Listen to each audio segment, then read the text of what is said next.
ಬೇಕಾದ್ರೆ ಹಣ ಬೇಕು.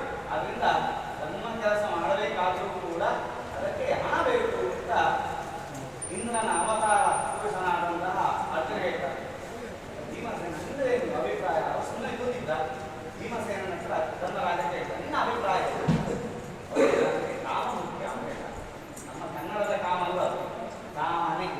ಯಾವುದೇ ಒಂದು ಧರ್ಮ ಕೆಲಸ ಮಾಡಬೇಕಾದ್ರೆ ರಾಘವೇಂದ್ರ ಮಠ ಕಾವುದಲ್ಲಿ ರಾಘವೇಂದ್ರ ಮಠ ಉಂಟು, ಅಲ್ಲಿಗೆ ಬರಬೇಕು ಅಂತ ಕಾಮನೆ ಬರಬೇಕು ನಮ್ಮ ಮನಸ್ಸಿಗೆ.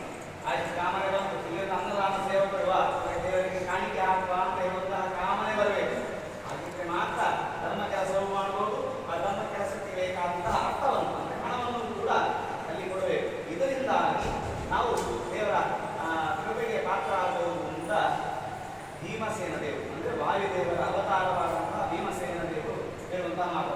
ಅವರ ದಿವಸ ಇದು ಚೈತ್ರ ಮಾಸದ ಹುಣ್ಣಿಮೆಯ ದಿವಸ ನಮ್ಮ ಜಯಂತಿ ಅಂತ ಮಾಡ್ತಾರೆ. ಹನುಮ, ಭೀಮ, ಮಧ್ವ ಅಂತ ಮೂರು ಅವತಾರಗಳು ಪ್ರಾಣದೇವರಿಗೆ.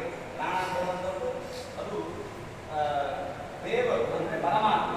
ಪರಮಾತ್ಮಕ್ಕಿಂತ ಸ್ವಲ್ಪ ಚಿಕ್ಕ. ಈಗೊಂದು ಪ್ರೈಮ್ ಮಿನಿಸ್ಟರ್, ಅದಾದ್ಮೇಲೆ ಹೋಮ್ ಮಿನಿಸ್ಟರ್, ಅದಾದ್ಮೇಲೆ ಫೈನಾನ್ಸ್ ಎಲ್ಲ ನಾವು ಹೇಗೆ ವಿಂಗಡಣೆ ಮಾಡ್ತೇವೆ, ಕೆಳಗೆ ಬರ್ತೇವೆ, ಹಾಗೆಯೇ ನಮ್ಮ ಧರ್ಮಶಾಸ್ತ್ರದಲ್ಲೂ ಹಾಗೆ ದೇವರಿಗಿಂತ ಮೇಲೆ ಯಾರಿಲ್ಲ.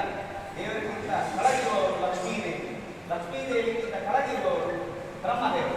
ಆ ಬ್ರಹ್ಮದೇವರ ಪಟ್ಟಕ್ಕೆ ಇನ್ನು ಈ ಮನ್ವಂತರಗಳೆಲ್ಲ ಮುಗಿದ ನಂತರ ಆ ಬ್ರಹ್ಮದೇವರ ಪಟ್ಟಕ್ಕೆ ಹೋಗೋರು ಯಾರು ಕೇಳಿದ್ರೆ ವಾಯುದೇವರು.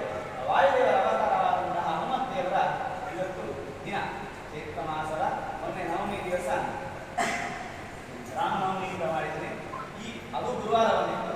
ಈ ದಿವಸ ನಮ್ಮ ಜಯಂತಿಯಿಂದ ಮಾಡ್ತೇವೆ. ಇದು ಗುರುವಾರ ಬಂದಿದೆ.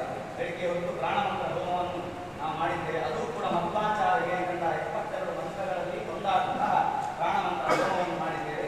ಸಂಜೆ ಹೊತ್ತು ಮಾಡಿದಂತಹ ಸೇವೆ ಆ ದೇವರ ಚರಣಾರವಿಂದಕ್ಕೆ ಅಗ್ರಾಹಿ. ಇಲ್ಲಿಗೂ ಕೂಡ ಆ ಪ್ರಾಣಮಂತ್ರದ ಶ್ರೀರಾಮ ಅಂತರಾತ್ಮಕ